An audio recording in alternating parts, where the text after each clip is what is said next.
大家好，相信很多小伙伴在刚接触烘焙的时候，特别想揉出完美的手套膜，但在这个过程中就会遇到各种各样的问题。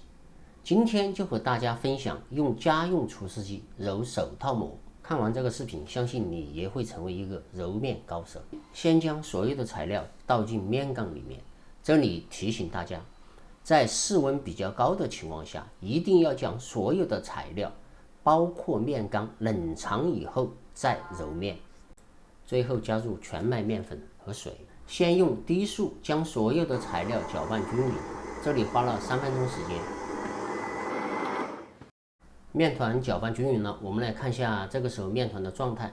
面钩上的面团会慢慢往下面掉。今天的面的水量还是比较大的，含水量在76%。好，今天的重点来了，现在我们开始正式的揉面。我现在用的厨师机有8个档位，我现在用6档。为了不耽误大家的时间，我们把时间直接跳到2分钟以后。经过2分半钟的搅拌，面缸里面的面团会被面钩慢慢的带动起来。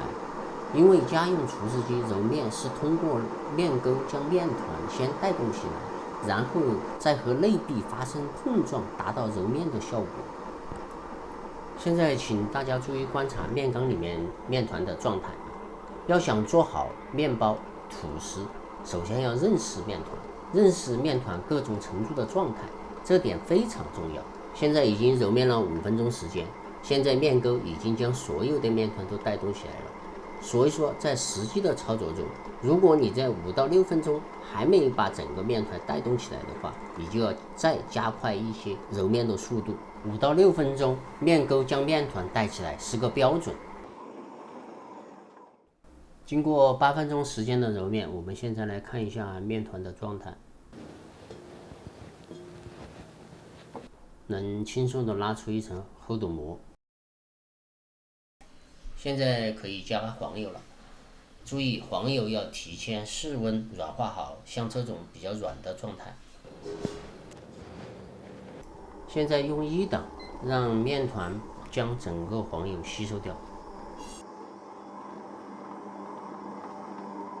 经过3分多钟的搅拌，面团已经把黄油完全吸收。现在加快厨师机的揉面速度，我现在用的是5档，这个档位没有固定的标准，标准就是让面团保持在面钩上面，这就是最佳的速度。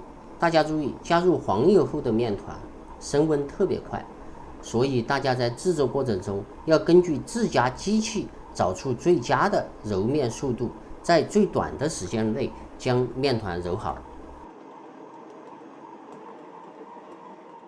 面团经过1分20秒时间的搅拌，已经变得非常光滑。我们现在来看一看面团的状态。现在这个状态能够轻松的拉出手套膜。这一次的揉面全过程，没有超过18分钟，将揉面的总时间控制在15到20分钟，最终的面温也控制在26摄氏度以下，非常好。有任何问题，请在评论区留言。喜欢我的视频，请关注、收藏、点赞、转发，谢谢。